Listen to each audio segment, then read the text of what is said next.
Good evening, I'm Brenna Gibbons. I'm here with Mark Rowlett and Caiden Dinkins. Last night, storms with wind gusts of 80 miles per hour hit the KTXS station, caused a lot of damage, and they were actually in the studio when the roof flew off. Is that right?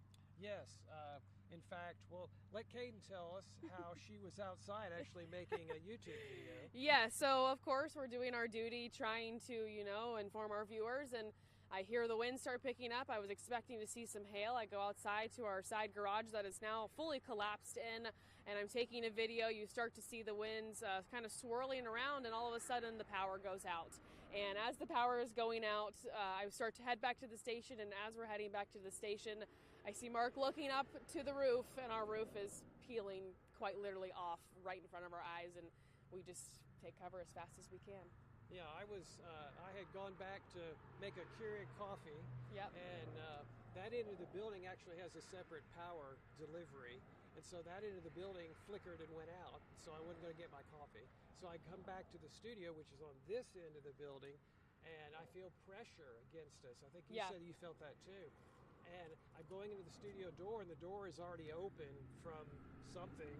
And so I go into the studio, and I still feel that pressure, and it's just more and more. And I'm used to hearing roars when the wind is like 40 miles an hour or higher. Well, this was the loudest roar I'd ever heard. Yeah.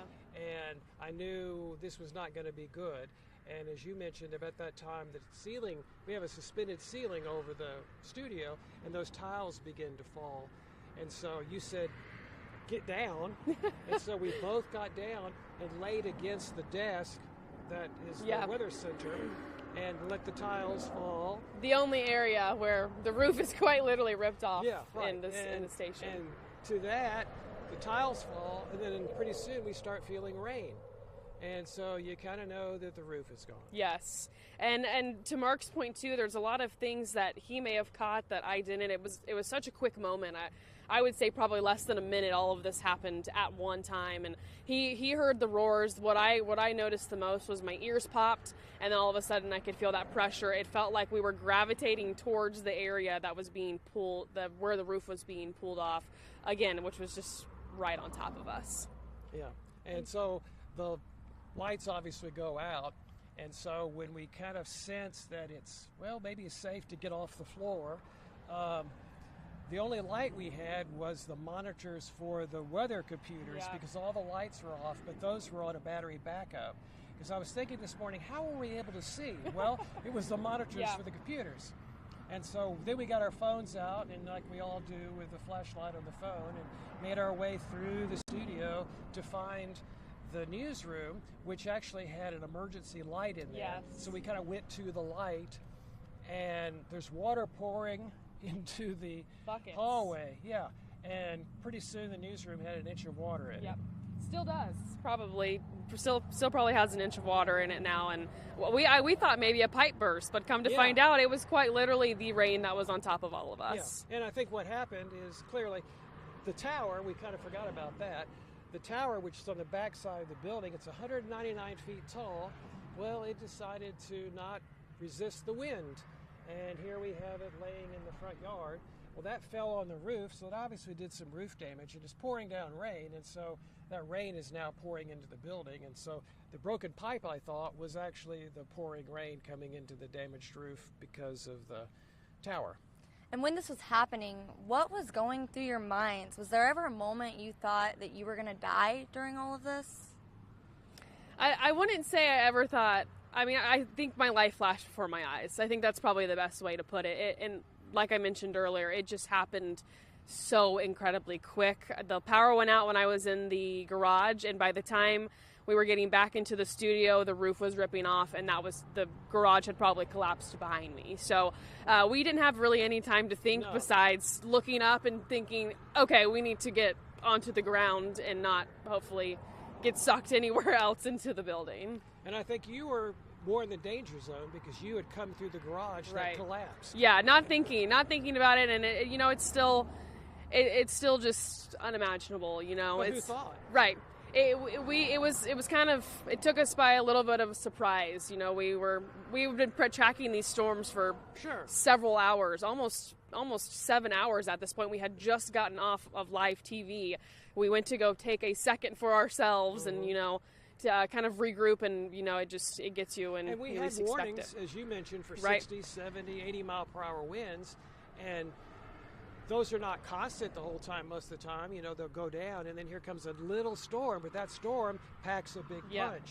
And then here comes this storm, which really didn't look all that impressive compared to what we had already seen, and then it comes right across, and then boom, it decides just to punch us. Yeah, we were just right place, wrong time, I guess, or wrong time, right place. I don't even know what the saying would be, but it definitely came down when we weren't expecting it. That's for sure. Sure, and you know, like I said, we had been warning people, and but for 7 hours you can't hide. Right. Yeah. What was your thoughts through this? It happened so fast. I really didn't think about it. At that point, you're just responding. Yeah. Almost like a car wreck or something. You know. Yeah. Here it is. You just have to respond. Right. I keep, and anybody who has been asking me throughout the day, I don't even remember us saying anything. I remember you saying, "Get down." Well, and I don't remember that at all. I don't remember it at all. I remember just getting down, and I think I don't remember saying much besides and then making sure we get up. I got a little bit safe. You said, "Are you okay?" Yeah. And I said, "Yeah, are you okay?" Yeah. And then we helped each. I think you helped me up. Yes, we helped. We had tiles, or the ceiling tiles. Yeah, we're on we're top taking, of us. You know, ceiling tiles and yeah, pushing them away. it's pushing them Which away. is a better thing than other Metal. things that Yes, can fall yes. on you. I just can't stress enough just how fortunate when we were. I went home and I took off my suit, there's all these white marks on it. I was like, where did I get that? Oh, that's the ceiling tiles. Yeah, I wonder what just happened, but yeah, it's crazy, a crazy night, but we're definitely thankful for and the to less.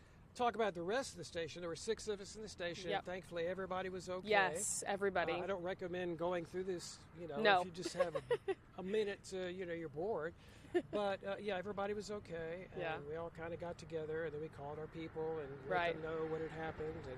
And people started showing up. In fact, we've got people here from our corporate today helping to get us back on. They're working very hard to get us back on. At this time, as we're recording this, we're still not on the air because that tower is how we had equipment that got us on the air. And they're working to, work around that. Yeah, and I think we could just be in good spirits and, you know, look back on it and kind of, you know, keep the happy thoughts and maybe, you know, laugh about it here and there. Of course, it's not a funny situation at all, but, you know, so we can handle it that way. And it's just because we've been surrounded by a community around us, but also our team helping every step of the way. So couldn't do without that. That's for sure. Well, it reminds you, you know, you can fix things. Right. You can't fix people. Absolutely not. And so the important thing came through. Yes, absolutely. Well, if you are curious and wanting to drive by the KTXS station, it is best not to right now. It is unsafe. The building is falling apart, as we were talking about, so please try to keep your distance from the building during this time. And we are going to keep updating on social media, our webpage. We still have access to that. It's just that, the tower is keeping us from getting on the air, and we're working to get back on the cable. So we have plans, and we're going to get back to you. Things are moving. Just, I think right now it's hour by hour instead of day by day. Eventually it will be day by day, and we'll keep moving forward the best we can. But as always, stay weather aware. And download the KTXS weather app. Yes, we'll make sure you stay safe over the next few days with weather continuing. But everybody stay safe. We appreciate you all and all the kind words you've given us over the past, I don't even know if it's been 24 hours yet. No. Not quite. We're almost there, but we just appreciate it all. Yeah.